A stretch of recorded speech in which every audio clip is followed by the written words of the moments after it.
Hey guys, so another year has come and gone, and that means it's time for me to once again say my all the movies I've watched this year, ranking them from best to worst. Well, actually, technically, I'll be ranking them in like the order they came out, but yeah, I'm putting them on a tier list because I am so original, guys.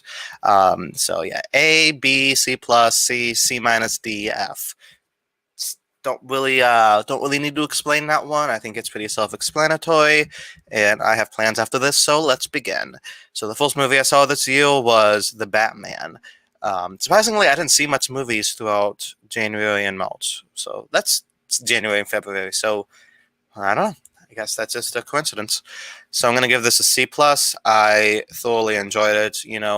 DC has been hit or miss for me lately, but I enjoyed this because it felt less like a superhero film and more of kind of just a detective thriller kind of David Fincher-esque movie. So I could appreciate stuff about that. And I like the performances from pretty much the entire cast, especially Zoe Kravitz, Colin Farrell, Robert Pattinson, Andy Serkis, even though Andy Serkis wasn't in it that much. But yeah, overall, pretty good movie. But I feel like the third act isn't as good as the first couple acts. But that's just me. Moving on up next, we have Turning Red, which is the new Pixar movie. And I think this movie was kind of a miss for me. It's not a bad movie. I just feel like it's out of my age range, so I'm going to give it a C minus. But the problem with that is, like, it's a Pixar movie. Pixar movies are supposed to be enjoyed by not just children, but everybody. And I feel like this movie isn't that. It's a little bit too like they're trying too hard to be hip and popular. Like what do the kids like? But Pixar was never really worried about that until then. So I don't know. I mean, I'm sure kids liked it, but for me, it wasn't really that good.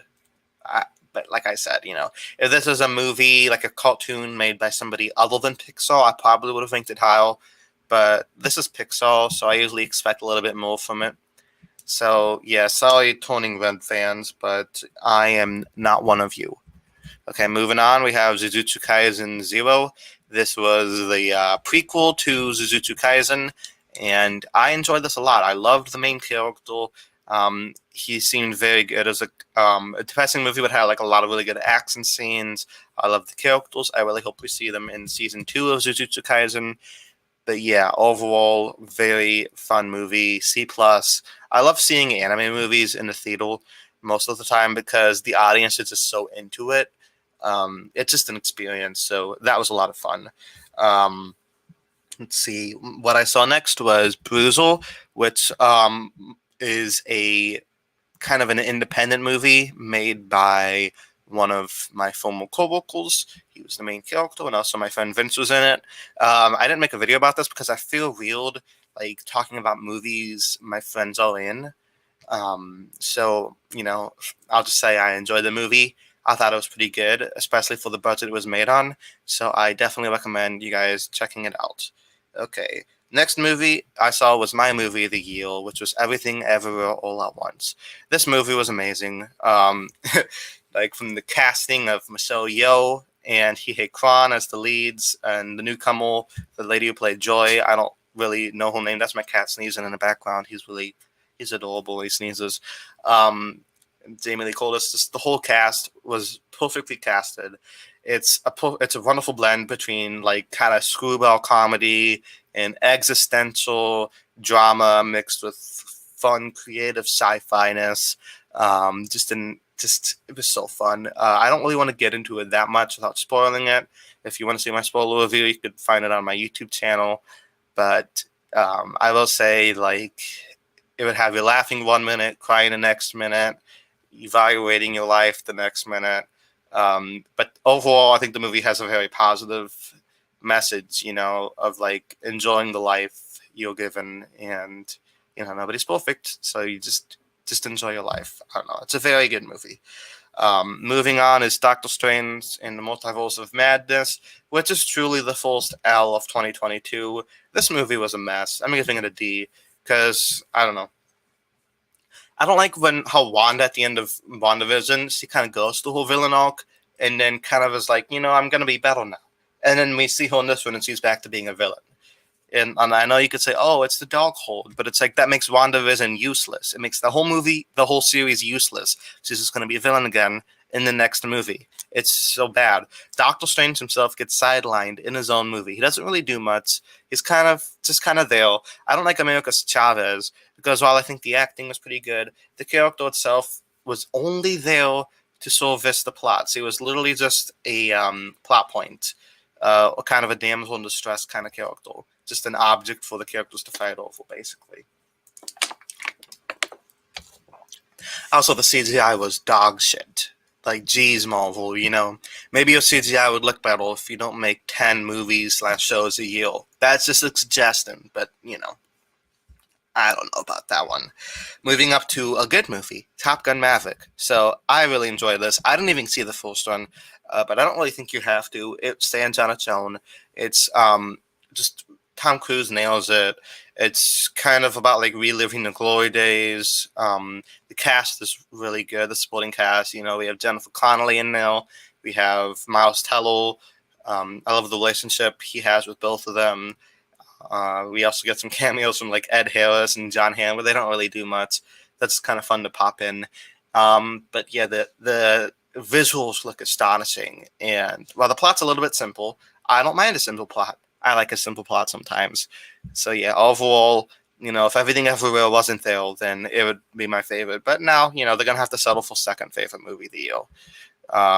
Moving on to what's next. Oh, God. Okay, coming after a really good movie, we got Thor Love and Thunder, this piece of garbage. This is getting an F. Mr. F, my only F of the year. Good God, this movie's excruciating. It's the worst thing Marvel's done in years. It's awful. They tried too hard to be funny. Like, every scene is funny. So, if the characters in your movie don't care about the stakes, why would I? Now, other movies and shows balance this comedy drama angle very well. Look at Everything Everywhere All at Once. Look at The Boys. Like, those are able to make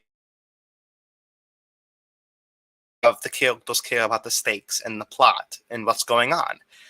This movie fails on that in every level. It's so bad. The characters don't act like people. They act like rocking, like stand-up comedians. It's just awful. Natalie Portman does give a pretty good performance, but whole just kind of like doing like a high school improv class. It's awful. And as with Doctor Strange, the CGI is dog shit.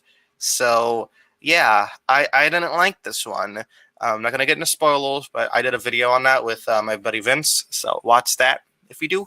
I did a video on almost every single one of these movies, by the way. So if you want to see my full thoughts, watch those, I guess. Okay, moving on to something better. Okay, it literally could be any movie because anything's better than a piece of garbage. Next up is Hallelujah, Leonard Cohen, A Journey, a Song.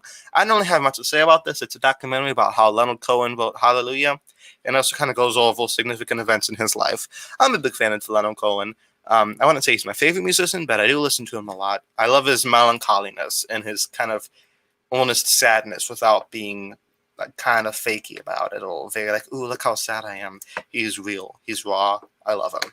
So if you like Leonard Cohen, you'd like this movie. If you don't really know who Leonard Cohen is, maybe listen to a few of his songs, then watch the movie. If you don't like Leonard Cohen, then don't watch the movie. That's pretty much all I gotta say. It's kind of hard with documentaries to review them, but that's just me. Moving up next, I saw Black Phone. This movie was kind of shitty. There were some good parts. I did like Ethan Hawke's performance, but overall the movie really didn't make much sense. Like, what was the point of the sister being like having these prophetic dreams if the boy just escapes by himself anyway? Like, literally, what was the point of that? Why was she in this movie? The whole side plot with Faraday from Lost playing this abusive dad, and then at the end he's like, "Sorry, kids, I'll do better." It's like, oh, okay, why was this in the movie? Also, the main character is so dumb.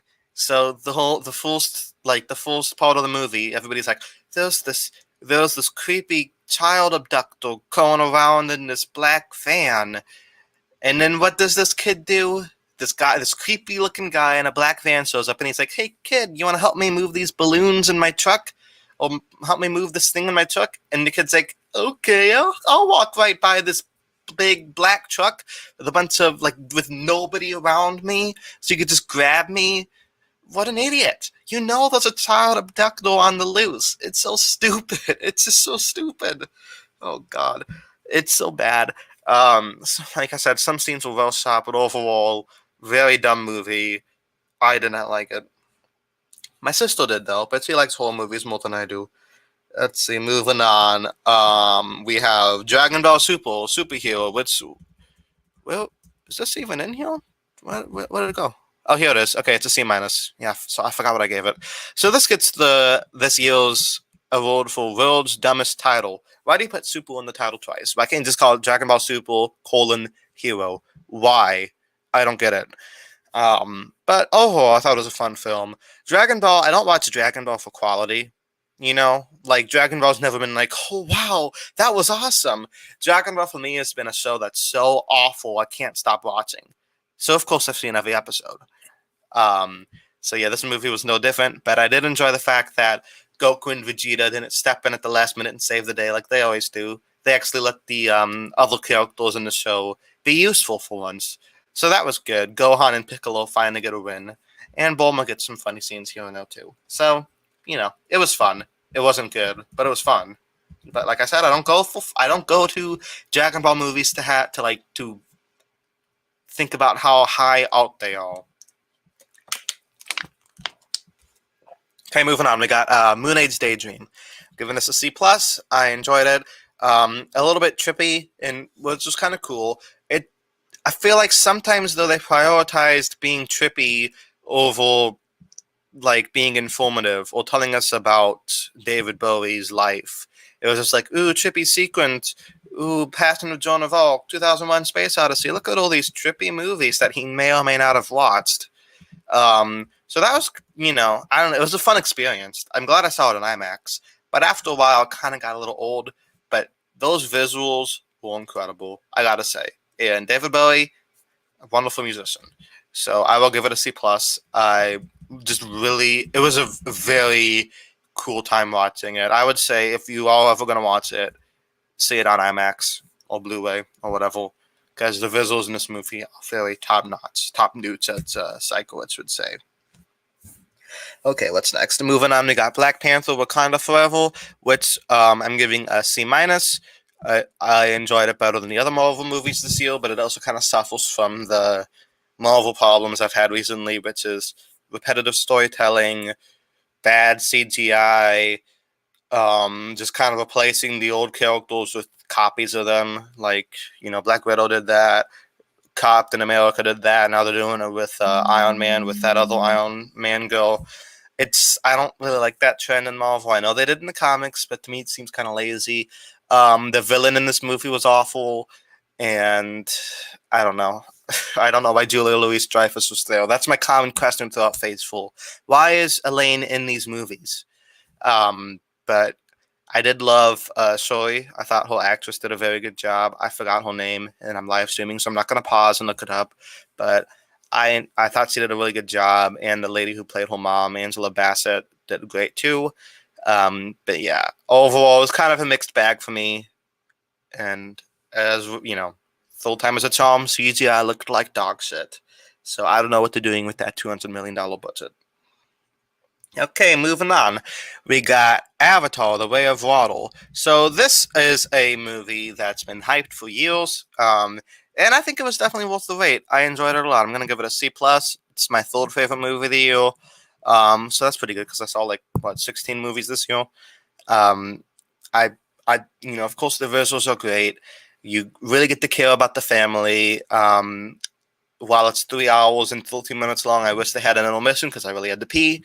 I enjoyed the time they took to build up our relationships between the characters. And, when stuff happens to the main characters, you actually feel something because you spend all that time with them.